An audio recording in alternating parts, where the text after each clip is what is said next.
Esta semana se presentó la octava edición del Índice de Paz México 2021 con datos interesantes. El impacto económico que ha tenido la violencia en México, también, bueno, pues las mejoras que se han tenido en algunos estados con relación a la violencia. Pero para hablar más acerca del tema, se encuentra vía Zoom el director de México, en México más bien, del Instituto para la Economía y la Paz, Carlos Juárez. Carlos, ¿cómo está? Muy buenos días. Buen día, Wendy. Saludos a quienes nos ven y nos escuchan. Muchas gracias, Carlos. Pues cuéntanos un poco acerca de esta encuesta, de este índice. ¿Cuál es la percepción de la ciudadanía, de los mexicanos, ahora en este periodo de pandemia? Sí, como mencionabas, llevamos 8 años Ujú, midiendo ujú. algunos indicadores relacionados con la paz y la violencia en México. Nada más aclaro, no es una encuesta, es un Ah, análisis, es ya. un índice. Ujú.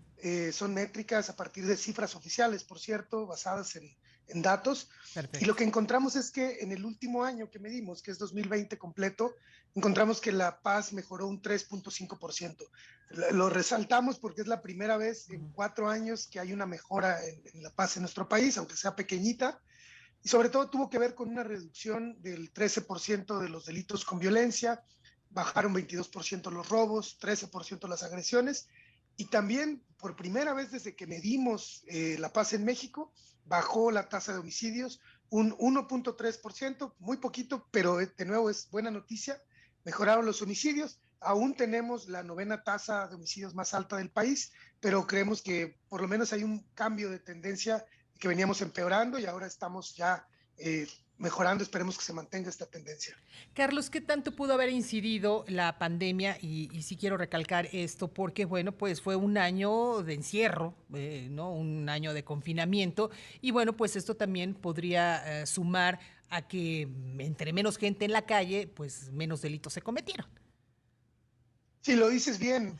Lo que encontramos es que durante 2020 este cambio de tendencia coincide claramente con el confinamiento a partir de marzo de 2020 también. En general, los delitos relacionados con la movilidad de las personas, es decir, gente en la calle, se redujeron. Otras violencias que no tienen que ver con la movilidad, como la violencia sexual, la violencia familiar, el narcomenudeo, no disminuyeron, sino que aumentaron. Ujú. Ahora, bien, tengo entendido que hay estados que mejoraron sustancialmente sus índices de paz. Sin embargo, hubo otros que, al contrario, pues los incrementaron, ¿no? O decayeron, vaya, del nivel en donde se encontraban. Sí, si me permites, te Ujú, comparto dos ujú, ideas en ese sentido. Primero tenemos a los 5 estados que son más pacíficos y a los menos pacíficos. ujú. En estas listas están Yucatán en primer lugar por cuarto año consecutivo, Tlaxcala, Chiapas, Campeche, Nayarit en la parte alta de la clasificación, y en el fondo de la clasificación, Baja California por tercer año consecutivo es el estado más violento o menos pacífico del país. Colima, Zacatecas, por primera vez Zacatecas aparece en los últimos 5, Chihuahua y Guanajuato. Esto es como el top 5 y el fondo de los 5 peores. Pero con esta otra pregunta que tú hacías, ¿quiénes han mejorado? Nosotros queremos reconocer a los estados que han tenido una buena evolución, que aunque no han superado la crisis de violencia, sí han mostrado algún avance.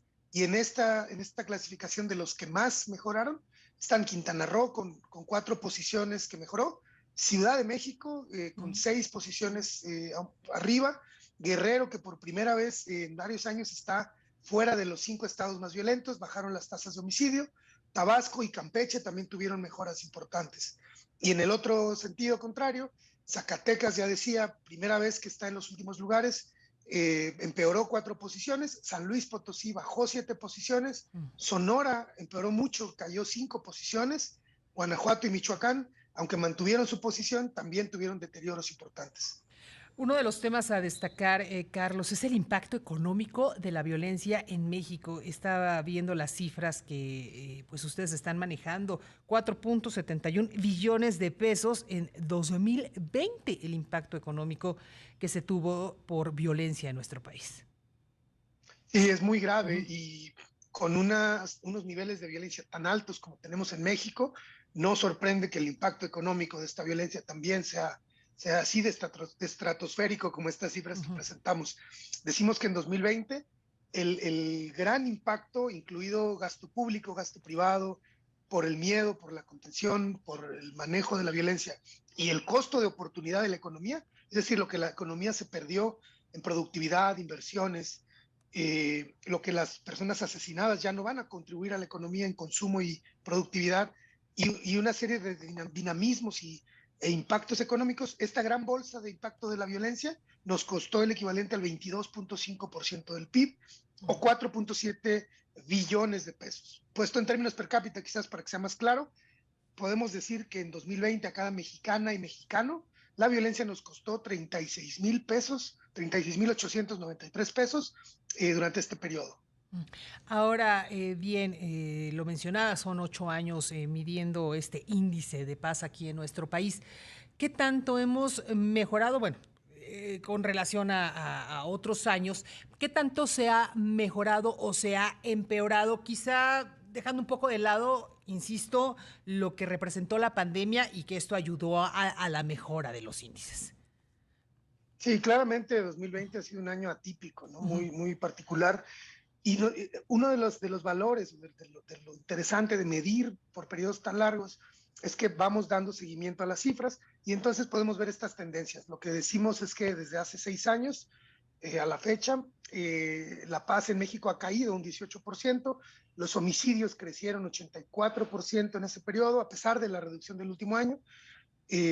La actividad de la delincuencia organizada aumentó un 40% en el territorio nacional, el narcomenudeo aumentó 125%, y ya para completar este cuadro de violencias diversas, la violencia sexual aumentó 64% en los últimos 6 años, la violencia familiar aumentó 60% en los últimos años también. Yo sé que finalmente, bueno, este índice de paz, tú lo estás diciendo, pues se basa en cifras oficiales, pero a raíz de todo lo que han detectado y todo el trabajo que han realizado a lo largo de ocho años, ¿en quién recae la responsabilidad? ¿Quién debe de actuar para cambiar y para tener una mejora sustancial en lo que a la paz se refiere? Es una extraordinaria pregunta, es muy importante esto que tú dices. Lo primero que decimos es que la paz, bueno, la violencia primero, es un fenómeno multidimensional, es un fenómeno complejo, no es la violencia, sino las múltiples violencias. Ujú. Por tanto, su contraparte, que es la paz, las estrategias que construirían o fomentarían la paz, tienen que ser igualmente complejas, igualmente multidimensionales.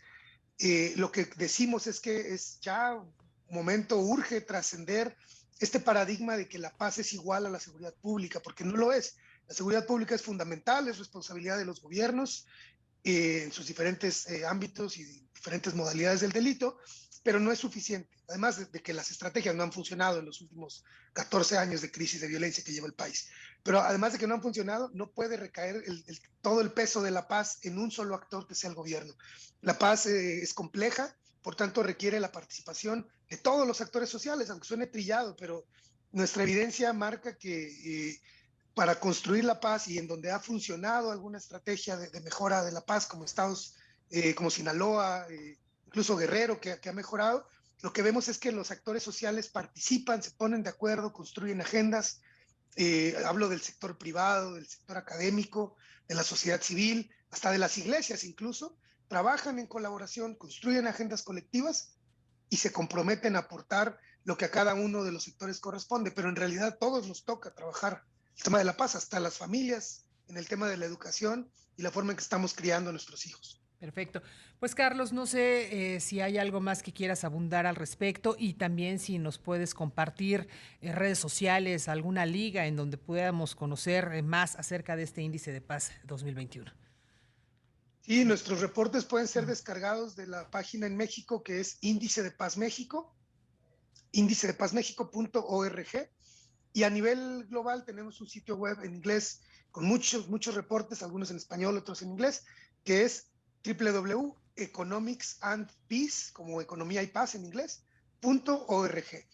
Yo solamente me despido diciendo que esperamos que este cambio de tendencia, si bien tuvo que ver en parte, no sabemos qué tanto, pero sabemos que mucho, tuvo que ver con la pandemia, Ojalá que este cambio de tendencia podamos capitalizarlo, verlo como una ventana de oportunidad para empezar a revertir todos los indicadores de violencia que vive nuestro país.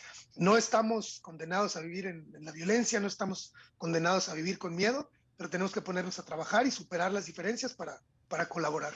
Oye, Carlos, rápidamente del auditorio nos preguntan, con estos resultados que tenemos de 2021, ¿en qué lugar nos situamos a nivel mundial? Sí, es interesante. A veces perdemos la perspectiva a nivel global. Ujú. México está en la posición de 137 de 163 países. Hemos venido cayendo en muchos lugares en los últimos 10 años. Solo por darles un dato, a veces nos parecen como estratosféricas, nos parecen irreales estas cifras, pero México tiene la 9ª tasa de homicidios más alta del mundo. Y no es normal vivir en estos contextos de violencia.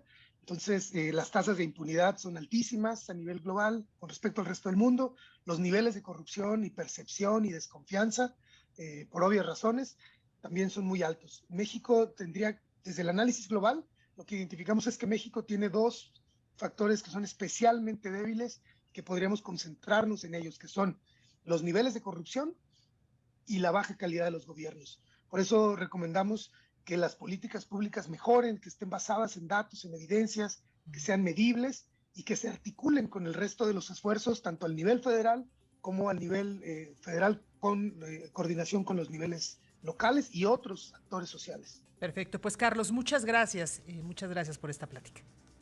Muchas gracias a ti, buen día. Muy buenos días, Carlos Juárez, director en México del Instituto para la Economía y la Paz, la 8ª edición del Índice de Paz México 2021.